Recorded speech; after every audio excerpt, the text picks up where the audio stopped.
Assalamualaikum everyone and welcome to another amazing day in the stock market, an amazing episode of the Inside Scoop जो है आपका only show जहां हम break down करते हैं stock market, decode करते हैं फाइनेंशियल मिस्ट्रीज और आपके लिए लाते हैं exclusive insights from the biggest names in the game. मैं आपकी होस्ट हूँ मशल खान एंड आज का episode as usual once again is packed with market updates, expert analysis and an exclusive conversation with the top financial mind. तो Pakistan stock market ने एक और all time high बना दिया। 119,421 points was the high of the day. लेकिन what breaks my heart is that no one is talking about it. मतलब पूरी दुनिया में किसी भी मुल्क की स्टॉक मार्केट अगर अपना ऑल टाइम हाई ब्रेक करती है तो it's a huge thing, it's something to be proud of and it's celebrated.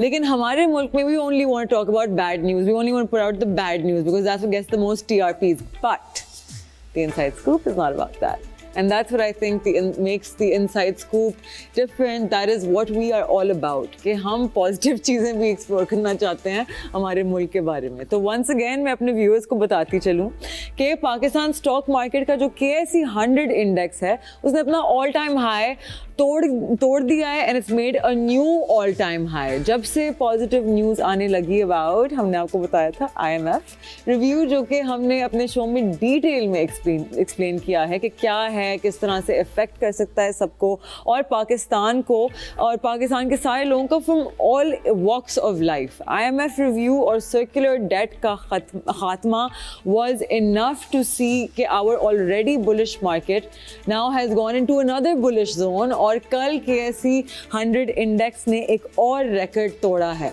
अब समझने की बात है कि what made our stock market rally? तो पहली चार्ट देखते हैं हम। ओके तो again as we can see the graph, Mari सबसे ज़्यादा बड़ा कंट्रीब्यूटर था।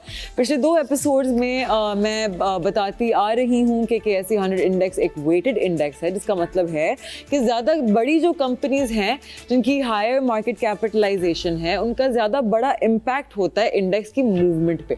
तो हम देख सकते हैं कि Mari energies almost 9% was up today, जिसकी वजह से 500 पॉइंट्स ऐड हुए थे to the index, followed by systems limited, PPL, Hub power, lucky cement and बहुत सारे जो आपको पूरी लिस्ट नजर आ रही है, right.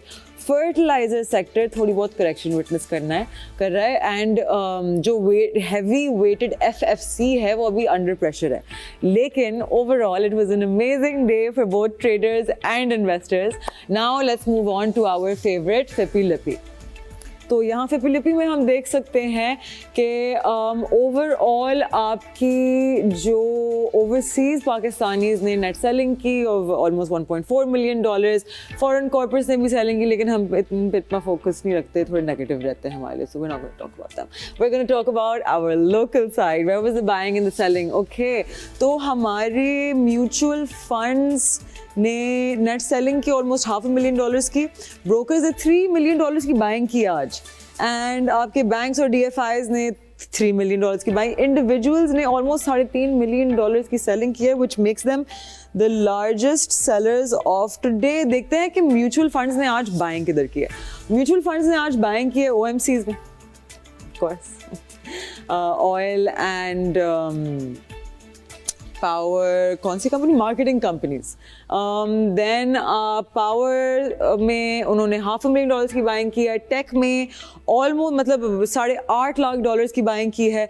Let's look at what आपके बैंक्स और DFIs कर रहे थे, कहाँ ज़्यादा मूवमेंट है। आप अगेन OMCs में because of the circular debt की news, in your banks they have done some buying and debt market में, ऑफ कोर्स डेट मार्केट में तो हमारी मूवमेंट बहुत ज़्यादा रहती है।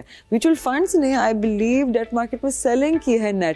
तो फिपी लिपी आपको एक ओवरऑल काइंड ऑफ इमेज देता है कि मार्केट में कौन क्या कर रहा है, कितनी मूवमेंट किस साइड पे हो रही है, इंडिविजुअल साइड पे हो रही है, म्यूचुअल फंड साइड पे हो रही है, इंस्टीट्यूशन साइड पे हो रही है, इंटरनेशनल साइड पे हो रही है, लोकल साइड पे हो रही है।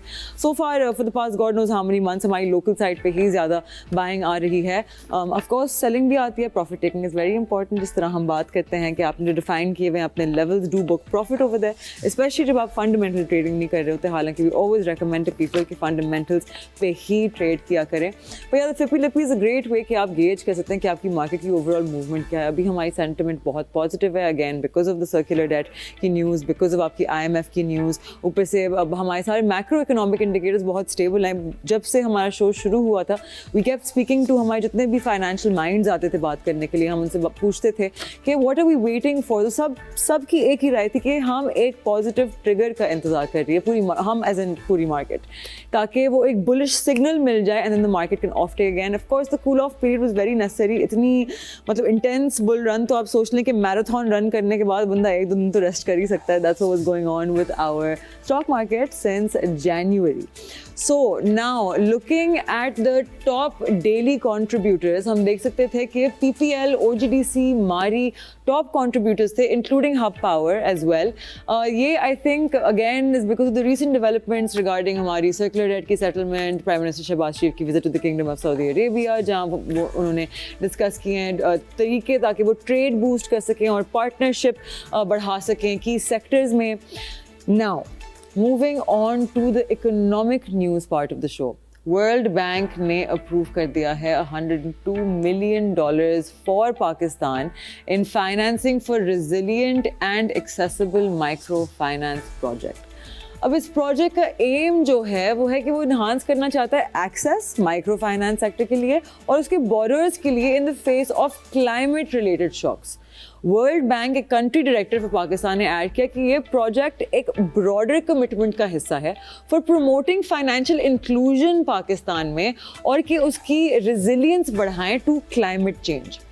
$100 million Saudi oil facility resume करेगी इस महीने, another bullish indicator as Pakistan gears up for the resumption of the $100 million SOF from ongoing month of the country has so far materialized $6 billion from international creditors in the first 8 months of the current fiscal year.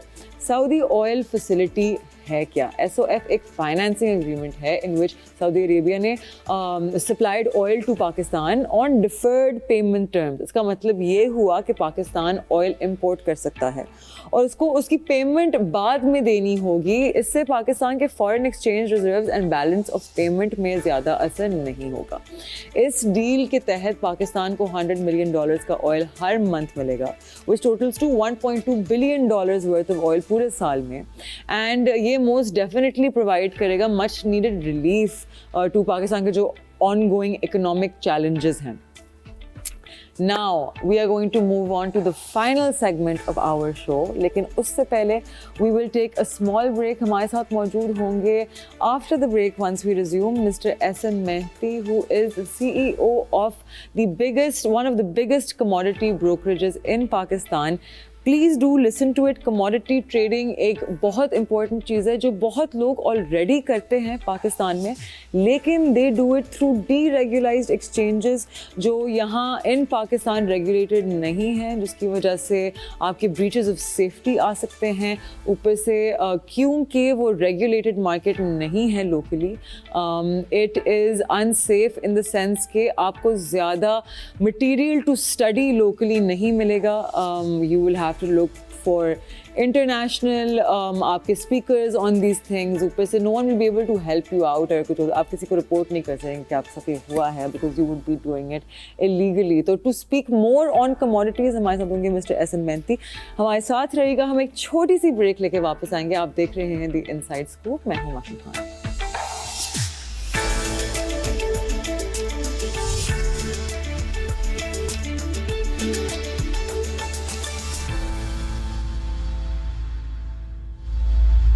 Welcome back. आप देख रहे हैं the inside scoop और break पर जाने से पहले मैंने आप लोगों को बताया था कि we have a very special guest as usual with us today. हमारे साथ मौजूद हैं मिस्टर SN Mehti जो हैं CEO one of the largest commodity brokerages in Pakistan. Thank you so much for being with us once again mister SN। So first of all कुछ हमारे viewers are new to capital markets, तो आप उन्हें समझाना चाहेंगे कि कमोडिटीज़ होती क्या हैं? इज अ प्राइमरी एग्जांपल के जो एक कमोडिटी है या फिर क्रूड ऑयल है या फिर जो है वो सिल्वर है या फिर जो बिटकॉइन है these are all sort of avenues, investment avenues जो कि investors के लिए जो है यहाँ की जो exchanges हैं उसके अंदर दस्तयाब होती हैं, वो उसको बाय कर सकते हैं। बिसाइड्स ये कि ये फिजिकल जो कमोडिटीज होती हैं जिसमें गोल्ड भी है और फिर जो एग्रीकल्चर प्रोडक्ट्स हैं यानी कि जैसे वीट है, शुगर है, ये ट्रेड जो है इंटरनेशनल मार्केट्स यानी कि एक्सचेंजेस के अंदर भी ट्रेड होती हैं। बट एक्सचेंजेस के अंदर जब ये ट्रेड होती हैं तो यूजुअली पाकिस्तान के अंदर जो एवेन्यूज मौजूद हैं वो फिजिकल ट्रेड के नहीं हैं कुछ खास, लेकिन जाहिर है एक्सचेंजेस के अंदर इंटरनेशनल प्राइसेस पर ये गोल्ड जो है वो ट्रेड होता है और फिर जाहिर इंटरनेशनल प्राइसेस पर ही जो एवेन्यूज हैं वो क्रूड ऑयल प्राइसेस के हैं या फिर दीगर जो कमोडिटीज होती हैं जिसके अंदर प्लेटिनम, पैलेडियम, कोई वेरियस जो है वो ऑप्शंस उनके पास होते हैं कि उसको वो बिसाइड्स गोल्ड जो है वो उसको ट्रेड करें एक्सचेंज के अंदर। तो आई थिंक कि ये जो इन्वेस्टर है उसके लिए एक अपॉर्चुनिटी होती है कि या वो एक्सचेंज के अंदर बाइंग एंड सेलिंग करें या फिर वो किसी रिटेलर के पास फिजिकल गोल्ड जो है वो परचेज करें। ओके, तो हमारे मुल्क में of course safe haven assets बहुत पसंद है लोगों को क्योंकि एक कल्चरल नॉर्म है, right, to buy gold and to hoard it. तो आप एक्सप्लेन करना चाहेंगे कि क्यों digital gold is a better way? अगर आपने गोल्ड ही ख़रीदना है तो why digital gold through commodity trading better way to hold it? देखिए, डिजिटल गोल्ड की वजह ये होती है कि उसको आपको जो उसकी सिक्योरिटी या सेफ्टी का उसको आपको कोई ट्रबल नहीं होता, और अगर एक्सचेंजेस की गारंटी होती है आपके जो डिपॉजिट है उसको यानी कि आपकी जो इन्वेस्टमेंट है उसको सेफ रखेंगे, तो आई थिंक कि उस सूरत के अंदर वो रेगुलेटेड होनी चाहिए। और पाकिस्तान के अंदर जो रेगुलेटेड एक्सचेंज है वो पाकिस्तान मर्केंटाइल एक्सचेंज है जो कि रेगुलेट करता है, और उसके पीछे एक SECP का मॉनिटरिंग इदारा है जो कि गवर्नमेंट ऑफ पाकिस्तान का एस्टैब्लिश जो है रेगुलेटर है। तो आई थिंक कि जो डिजिटल साइड है वो उसके अंदर बेनिफिट यही है कि जो उनको फिजिकली गोल्ड को नहीं रखना पड़ता। और आज से 10 साल पहले जो गोल्ड $350 या $400 का ट्रेड हो रहा था पर आउंस, आज वो 3,500 के करीब जो है वो जा निकला है। 10 टाइम्स हो गया 10 साल के अंदर। और जाहिर है अगर वो डिजिटल फॉर्म के अंदर किसी ने इन्वेस्टमेंट की है तो वो 10 टाइम्स डिजिटल प्राइस उसकी हो गई। उनको फिजिकली उसको सेफ की तरफ नहीं लेके जाना पड़ा। दूसरी बात ये भी होती है कि ऐसी मार्केट्स के अंदर फ्यूचर्स की भी जो है वो ट्रेडिंग की अपॉर्चुनिटी होती है, यानी कि इन्वेस्टमेंट उनको फिजिकल फॉर्म में जो है वो तो डिजिटल प्राइस पर फुल इन्वेस्टमेंट हो सकती है अगर वो स्पॉट पे परचेज करें, लेकिन अगर वो फ्यूचर्स के अंदर उसी चीज को परचेज करते हैं तो उस प्राइस का सिर्फ 5 से 10% उनको देना पड़ता है। यानी कि फॉर एग्जाम्पल अगर आज एक आउंस $3,300 का है तो उनको सिर्फ $300 देने और वो $3,300 की चीज परचेज कर सकते हैं। तो एक अपॉर्चुनिटी ये होती है कि उसके अंदर आप पोजीशंस अपनी ज्यादा बढ़ा सकते हैं, यानी कि जिसके पास इस वक्त 20,000 रुपया पाकिस्तानी है वो तकरीबन 9 लाख रुपए का जो है वो सोना खरीद सकता है कि फ्यूचर एक्सचेंजेस के अंदर। तो आई थिंक कि उसके पास एक अपॉर्चुनिटी होती है कम रकम के अंदर वो बड़े मुनाफे की तरफ जो है वो जा सकता है। और सर्टनली ये मुनाफा भी होता है और लॉस भी होता है, लेकिन जाहिर है कम इन्वेस्टमेंट ऐसे जो है वो बड़ी एक्सपोजर जो है वो फ्यूचर्स एक्सचेंजेस उसको प्रोवाइड करती हैं। Okay, thank you so much for that. So keeping in mind gold via PMEX, right? So PMEX is our only legal way कि आप commodities trade कर सकें. But there's an issue. There's currently सिर्फ एक AMC gold fund provide करती है, right, in the mutual funds. And there's a reason for this because I looked into this, spoke to my team and I was like, why is everyone not doing commodity funds? And उन्होंने जब हमने बात की about this, they were like, everyone's tried to. लेकिन the problem is कि PMEX cannot provide liquidity when it comes to such a large amount of gold because it's not available unke liye. So why is that? Why are they not able to accommodate the buying and selling of large amounts of gold? And दूसरी चीज़ के अगर हम ये fix करना चाहें तो how can PMEX do a better job to make these things available on a larger scale? Because mutual funds बहुत बड़े buyers होते हैं, right? हमारे stock market में भी there is such a big player. तो अगर if they came to PMEX and were able to kind of take over on the gold side over there, I think both mutual funds को भी benefit होता because वो एक ज़रिया लाते हैं to connect Awam to commodity trading, and then दूसरा PMEX को भी बहुत फ़ायदा होता because they would be trading large amounts of gold and they would then end up making commissions and can further expand toward derivatives and all of these things. लेकिन how can we solve this and why is this a problem? देखिए, you are right कि जो availability physical gold की है वो avenues जो है mercantile exchange के पास यहाँ पर नहीं है। उसकी वजह ये है कि स्टेट बैंक की तरफ से देयर आर रिस्ट्रिक्शंस के वो इंपोर्ट कर सकें, और जाहिर है ऐसे लोग जो कि इंपोर्ट ऑफिशियली करते हैं उनके साथ ताल्लुक रखना, क्योंकि इस वक्त पाकिस्तान के अंदर गोल्ड की इंपोर्ट्स ना होने के बराबर हैं, तो वो अवेलेबिलिटी उस फिजिकल गोल्ड की पॉसिबल नहीं होती। But we have an unlimited supply in the retail market, जो कि जाहिर है सेकेंड हैंड भी गोल्ड होता है, और वो उसकी सोर्सेज जो है वो जाहिर है we have to really see कि उसकी जो क्वालिटी होती है गोल्ड की, वो स्विस गोल्ड है या कौन सा गोल्ड है, कितने कैरेट का है। तो आई थिंक कि वो रिटेल मार्केट के अंदर अवेलेबल है और ऑफिशियली वो अवेलेबल नहीं है। तो मर्केंटाइल के पास जो है एक्सचेंज के पास कोई ऑफिशियल गोल्ड की इंपोर्ट का लाइसेंस नहीं है, तो उसमें जो है अगर आपको फिजिकल गोल्ड चाहिए तो वहां पे रिलेटिवली एक्सपेंसिव भी होता है, क्योंकि उसके ऊपर टैक्सेस भी लगते हैं इंपोर्ट के, तो रिलेटिवली मार्केट प्राइस से भी वो ज्यादा होता है। तो इन्वेस्टर ज्यादा कीन नहीं होता कि उस इंटरनेट एक्सचेंज पे जाकर फिजिकल गोल्ड परचेज करे। But at the same time mercantile exchange provides an opportunity कि वहां पर आप तोला गोल्ड जो है उसके कॉन्ट्रैक्ट्स के अंदर ट्रेड करें। आप फिजिकल आप नहीं वो फिजिकल में नहीं करें, डिजिटल गोल्ड के अंदर अगर आप जितना भी बाय करना चाहें तो उसकी क्वांटिटी जितनी भी आपकी जो इन्वेस्टमेंट है वो हो सकती है। यानी कि फॉर एग्जांपल एक दिन के अंदर 2 से 3 बिलियन का जो है वो यूजुअली जो है काम होता है गोल्ड का। फॉर एग्जांपल मेरे पास या फॉर एग्जांपल एक्सचेंजेस के अंदर 10 से 12 बिलियन का काम होता है।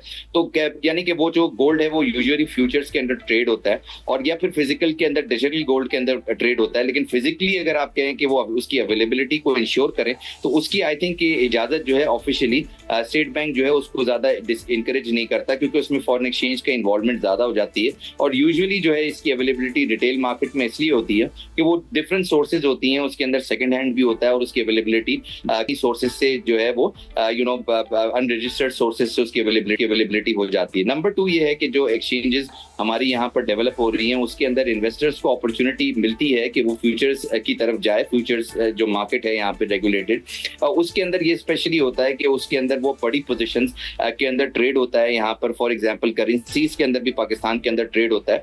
तो आई थिंक इन्वेस्टर्स के पास या म्यूचुअल फंड्स के पास सिग्निफिकेंट अपॉर्चुनिटी होती है कि वो फ्यूचर मार्केट्स के अंदर ट्रेड करें।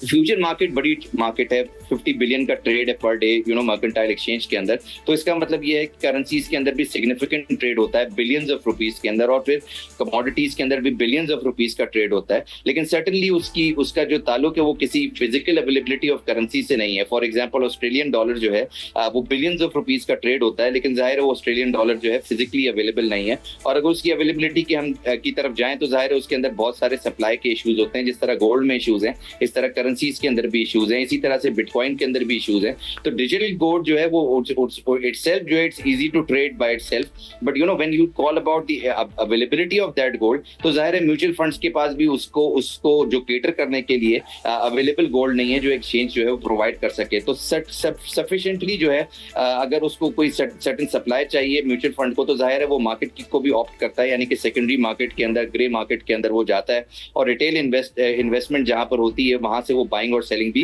म्यूचुअल फंड करता है। तो म्यूचुअल फंड जो है बाउंड नहीं है कि वो एक्सचेंज की तरफ ही आए, बट म्यूचुअल फंड इटसेल्फ एक फंड है जो कि प्रेफर करता है कि अगर वो एक्सचेंज के अंदर उसको गोल्ड की अवेलेबिलिटी है तो एक्सचेंज आ जाता है, और अगर वो अवेलेबल मार्केट में तो मार्केट में बाइंग एंड सेलिंग भी वो म्यूचुअल फंड कर लेता है। Okay, lovely. तो रमज़ान का महीना चल रहा है एंड सीजनल इन्फ्लेशन हमेशा रमज़ान के वक्त it hits. This is due to various factors. आपके कुछ कमोडिटीज़ के माफियाज हैं जो होर्डिंग करना शुरू करते हैं ताकि आर्टिफिशियली एक महीने के लिए प्राइसेस इन्फ्लेट हो जाएं, because everyone is trying to be as charitable. Demand बढ़ जाती है तो accordingly price also hikes because of that. तो क्या मेजर्स हम इन प्लेस कर सकते हैं कि हम इस सीजनल इन्फ्लेशन को थोड़ा मिटिगेट कर सकें? देखिए, fortunately at least in this Ramzan we have heard कि ये सिग्निफिकेंटली उसको जो है वो चेक किया जा रहा है कि प्राइसेस जो हैं वो नहीं बढ़े। एटलीस्ट जो ऑफिशियल प्राइसिंग है वो अब प्रोजेक्टेड है कि इन्फ्लेशन जो है between 0.5% to 1% month of March के अंदर आए। और जाहिर है ये जो ऑफिशियल प्रोजेक्शंस हैं वो काफ़ी ज़्यादा हैं, जाहिर कि इन्फ्लेशन बढ़ते हुए नज़र आ रही है स्टेट बैंक को। बट जाहिर है जो ब्रोकरेजेस हैं लोकल वो 1% तक इन्फ्लेशन को, जो इससे पहले 1.5% माह फरवरी के अंदर आई है। तो आई थिंक कि मार्च के महीने के अंदर वो 0.5 से 1% एक्सपेक्टेड है। तो इसके जो मेजर रीजन ये है कि हमने अपनी रेगुलेटरी जो और इन्फोर्समेंट पाकिस्तान के अंदर बेहतर हुई है, और पहले से काफी ज्यादा बेहतर हुई है कि जो इन्फ्लेशन 38% पे चला गया था, अब वो 1.5% पे फरवरी के अंदर हमें नजर आया है। प्रोजेक्शन स्टेट बैंक की स्पेशली है कि जाहिर है वो 3-4-5% की इन्फ्लेशन जाएगी, बट लोकल जो इन्वेस्टमेंट एनवायरनमेंट है वो इन्फ्लेशन कम होने का है। यानी कि इसका मतलब ये है कि हमारे रेगुलेटरी जो हमारा जो एनफोर्समेंट है, इस प्राइसिंग की को जो चेक करने वाले लोग हैं वो अच्छे तरीके से चेक कर रहे हैं, तो इंश्योर कर रहे हैं। मे बी पॉलिटिकल एनवायरनमेंट हमारा कुछ इतना ग्रिम हो गया है कि अब कंपटीशन जो है प्रोविंशियल लेवल पर काफी ज्यादा हो गया है। दे मेक श्योर कि प्राइसेस जो हैं वो बढ़े नहीं, और जो कॉमन जो सिटीजन है उसको इतना ज्यादा इम्पैक्ट नहीं पड़े इस इन्फ्लेशन का। तो thanks to the political developments in the country के नाउ वी हैव सीन कि जो एवरी पॉलिटिशियन इज मोर कीन कि वो अपने लॉन्ग टर्म के लिए जो है वो सिटीजन को सर्व करे, और उसके लिए काफी ज्यादा जो है सिग्निफिकेंटली जो है हमारी एस्टेब्लिशमेंट इस पे वर्क कर रही है और काफी ज्यादा सक्सेसफुल भी है। तो इन योर व्यू कौन से की चेंजेस आर नेसेसरी, बिकॉज हमारी जो करंट गवर्नमेंट है, they've done a great job since they've come in, right? Inflation को कंट्रोल किया, naturally उसकी वजह से interest rates started dropping, then state bank made the decision कि नहीं, we're going to stop the interest rates here ताकि हमारी आवाम थोड़ी सी adjust कर पाए to like that getting used to kind of making their inflows reabsorb into the economy and to be able to handle क्या कहते हैं again having so much financial liberty as compared to पहले जब महंगाई बहुत peak पे थी, but फिर भी there are some economic policies that need to be adjusted ताकि long term हमारी economic growth हो और हमारी economy can start competing in the international market. But I will ask you this question just in a second. तब तक हम एक छोटी सी break लेते हैं. Stay with us, we'll be right back.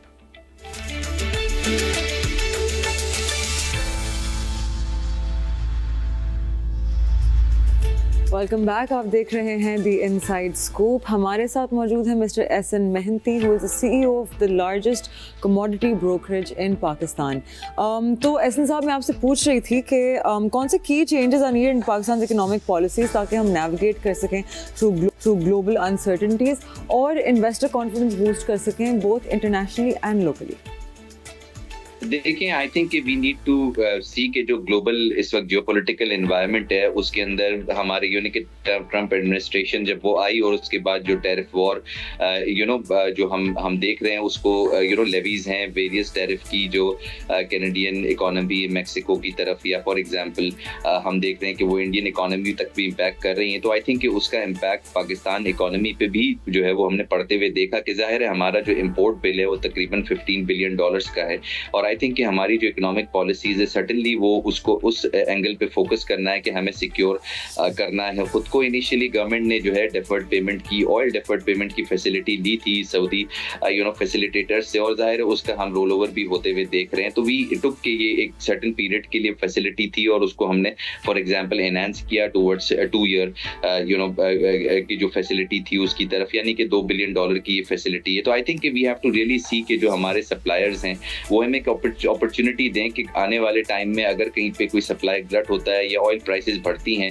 ऐसे जो पॉलिटिकल एनवायरनमेंट के अंदर जहां पर यूक्रेन वॉर सामने है या गाजा वॉर सामने है, तो आई थिंक कि मिडल ईस्ट क्राइसिस भी जो है वो पाकिस्तान इकोनॉमी को इम्पैक्ट कर सकते हैं। तो आई थिंक कि we have to really see कि जो हमारा SIFC है उसका जो डायरेक्शन है वो इसी तरफ होना चाहिए कि जो सऊदी इन्वेस्टमेंट है वो पाकिस्तान मार्केट का रुख करे, और फॉर एग्जाम्पल जो हम कतर की तरफ या UAE की तरफ हाथ बढ़ा रहे हैं, आई थिंक कि उसके अंदर भी अच्छी डेवलपमेंट्स अगर होती हैं तो जो हमारी इनिशियली प्रोजेक्शंस थी तकरीबन $5 billion from each of the gulf countries, और आई थिंक कि चाइना की तरफ से भी थी कि वहां से हम हमारे CPEC की रिवाइवल करें। तो आई थिंक कि जो हमारे लिए जो सिल्वर लाइनिंग है अहेड वो यही है कि हम फॉरेन इन्वेस्टमेंट को थ्रू आवर मिलिट्री सेटअप या फॉर एग्जांपल एस्टैब्लिशमेंट के हम जो है वो इस तरह से प्रोजेक्शंस हमारी दें जहां पर हम फॉरेन डायरेक्ट इन्वेस्टमेंट को आजकल अट्रैक्ट नहीं कर पा रहे because of the economic situation Pakistan की या फिर जनरली जो सिक्योरिटी अनरेस्ट इन्वेस्ट कंट्री में, तो I think we really need to see कि ऐसी कमिटीज बने हमारी गवर्नमेंट के लेवल पर जो कि इनकी जो हमारी जो फैसिलिटीज हैं इनको एनहांस कर सके। फॉर एग्जांपल अगर हमारे पास इन्वेस्टमेंट एक से $2 बिलियन की आ रही है सऊदी इन्वेस्टमेंट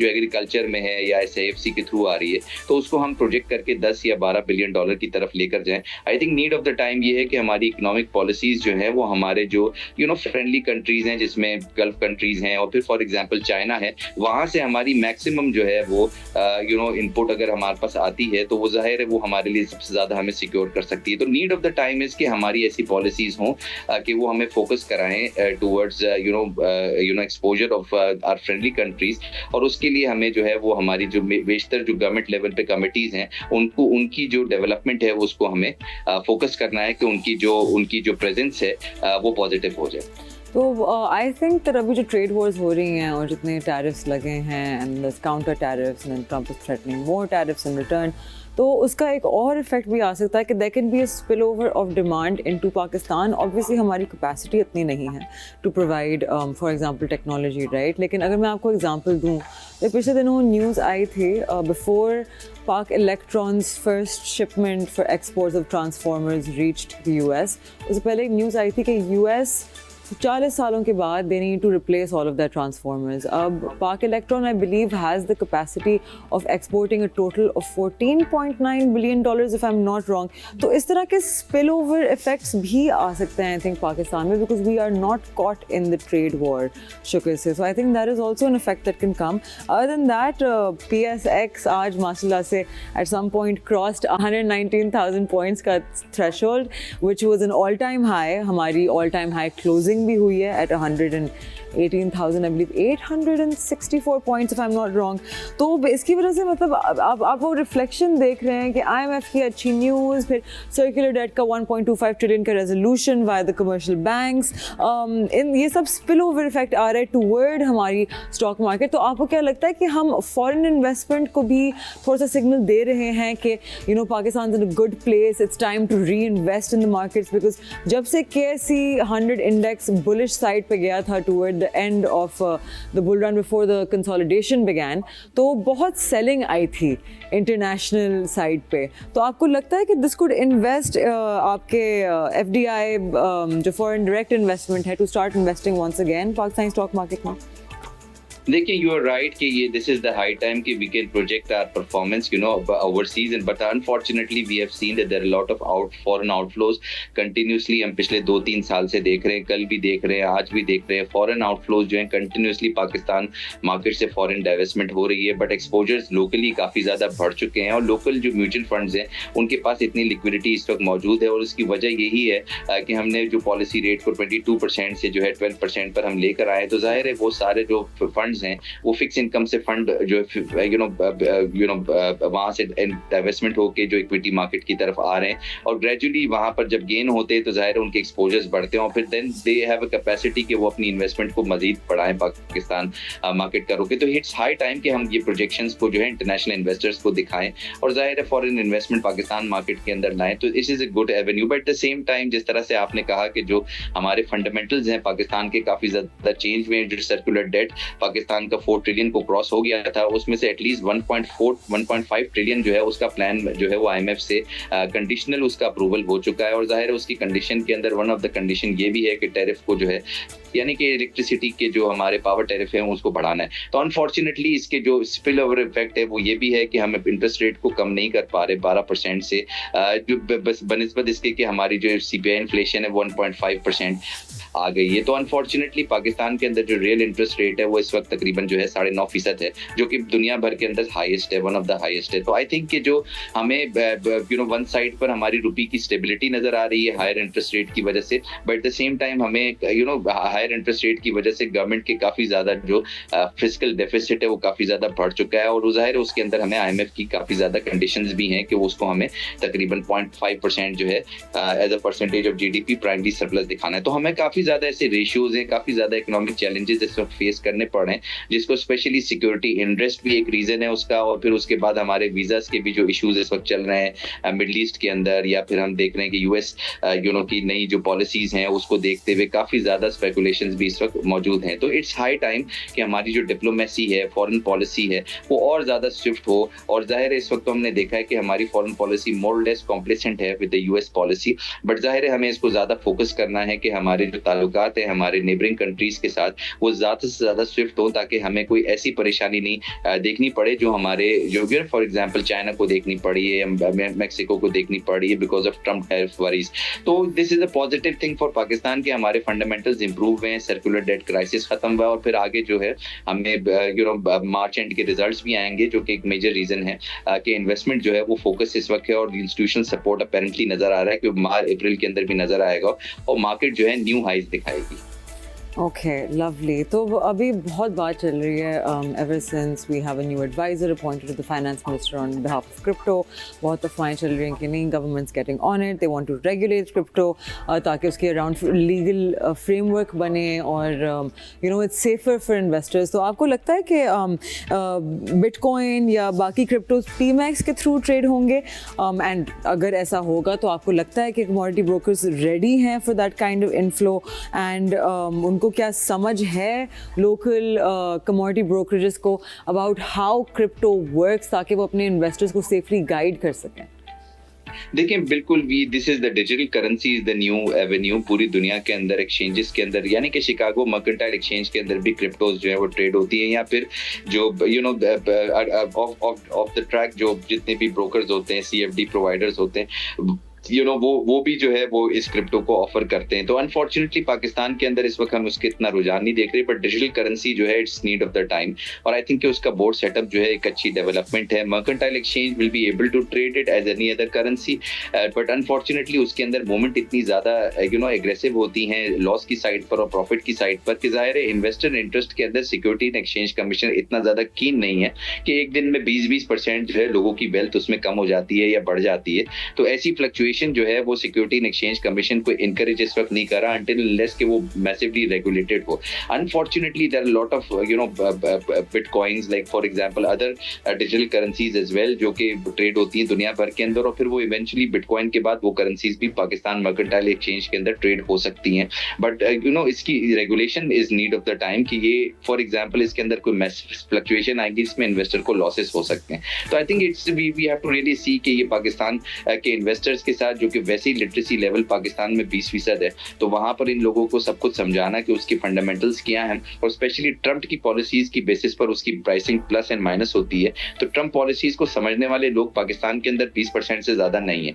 तो we really need to see कि वो किस तरह से जो है इन्वेस्टर इंटरेस्ट इसके अंदर हम लेकर आएंगे और इन्वेस्टर को लॉसेस से बचा सकेंगे। आई थिंक रेगुलेटर इसको काफी ज्यादा स्ट्रिक्टली इसको मॉनिटर कर रहा है, और आई थिंक कि ये बोर्ड की जो भी रिकमेंडेशन होगी देन वी विल सी कि किस तरह से नेशनल असेंबली इसको ट्रीट करता है। But for now at least this Bitcoin itself is very fluctuative, and I think understanding के लिए it need to have proper knowledge about that. So as a brokerage we are able to educate people, but at the same time ये एक बहुत बड़ा challenge होगा bitcoin को पाकिस्तान के अंदर ट्रेड कराना।